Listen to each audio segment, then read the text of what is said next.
प्रधानमंत्री श्री नरेंद्र मोदी जी का 25 मिनट का लोकसभा भाषण में उनके चेहरे पे वो साफ साफ दिख रहा था परेशानी का सबब। जो कुछ दिन पहले नेहरू जी को याद कर रहे थे, गांधी जी को याद कर रहे थे और नेहरू जी के उस बात के लिए हंसी मजाक ठिठेली में उड़ा रहे थे कि किसी और देश में युद्ध होता है और उसका असर भारत पर पड़ेगा जी।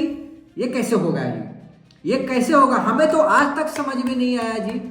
ऐसी ऐसी बातें कर रहे थे प्रधानमंत्री श्री नरेंद्र मोदी जी। और जब खुद पे आई तब समझ में आया कि विदेश नीति किसे बोलते हैं और किसी देश में अगर युद्ध होता है तो उसका प्रभाव दूसरे देशों पर भी पड़ता है। शायद इससे पहले प्रधानमंत्री श्री नरेंद्र मोदी जी को नेहरू को याद करने से छुट्टी नहीं मिला था। इसीलिए कुछ दिन पहले का ही भाषण आप उठा कर देख लो, चुनावी सभा में गए हुए थे और वहां पे नेहरू जी को याद करके मजाक उड़ा रहे थे। अब समझ में आया मोदी जी। सबसे हैरानी की बात यह है कि जब से बीजेपी की सरकार बनी है, सबसे ज्यादा नेहरू जी, गांधी जी और पता नहीं किनको किनको याद किया जाता है। यार, उनको जितना देश में योगदान देना था उतना उन्होंने दे दिया और वो अपना कर्म करके चले गए।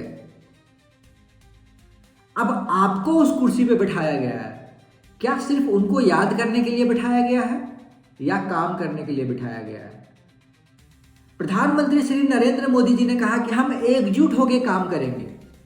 जब सब काम जनता को ही करना है तो आपको हम थाली और ताली बजाने के लिए कुर्सी पे बैठाए हैं। उन्होंने कहा कि कोविड जैसा स्थिति हो में हम लोग जैसे गए थे वैसा स्थिति होने की संभावना है। कुछ दिन पहले ही नरेंद्र मोदी जी और बीजेपी का हर एक प्रवक्ता और बीजेपी का हर एक लीडर ये बोल रहा था या ये बोल रहे थे कि हमारे देश में युद्ध का कोई असर नहीं पड़ रहा है। हमारे पास भर भर के सिलेंडर है, हमारे पास भर भर के तेल है।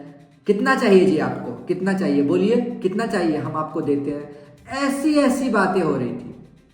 अब क्या हो गया? अब क्या हो गया? सारे राशन खत्म हो गए, सारे तेल खत्म हो गए, सारे आपके जो भंडार थे वो खत्म हो गए।